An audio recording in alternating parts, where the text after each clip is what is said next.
Hello, I'm Timothy Draithwight, and welcome to the Halloween edition of Theatre.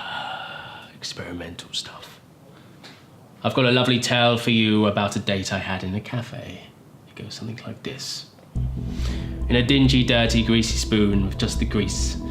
The spoon collated inside the mug with the tick-tock tea bag dipping in and out of the murky grey piss-water brew.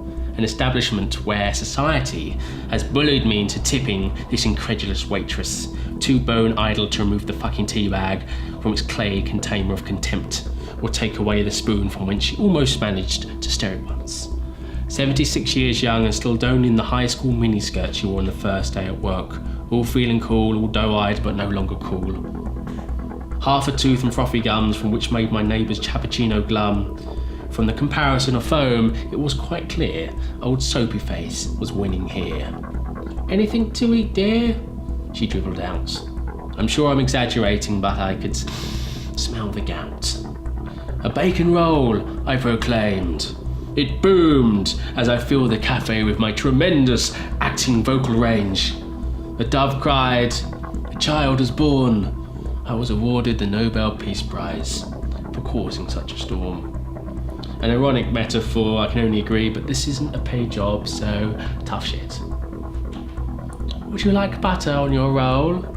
She shrieked at the lurgid mole, her saggy testicle face limping like a bulldog with a stroke. Such lunacy to suggest. My happy shopper can't believe it's not utterly butterly spreadable light, could not delight my taste buds.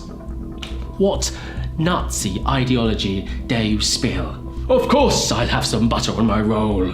At which point I realised I said this all inside my head, and I'd been staring at her for 30 seconds blankly, like I was brain dead.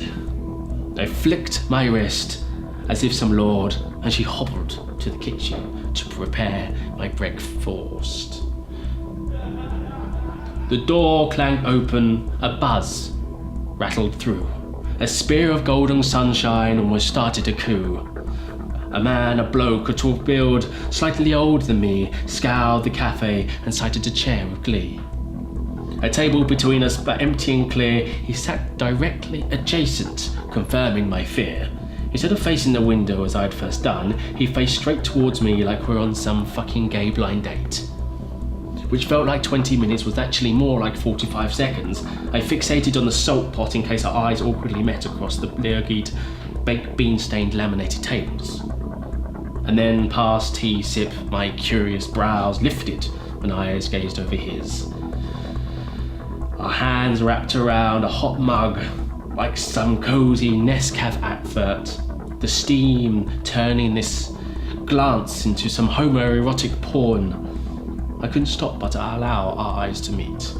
The awkward connection drove deep inside, and in the heat of the moment, I started to cry. I jumped from my seat and left to the door. The woman tapped on my shoulder and said something sore. Don't worry, dear. There's plenty more.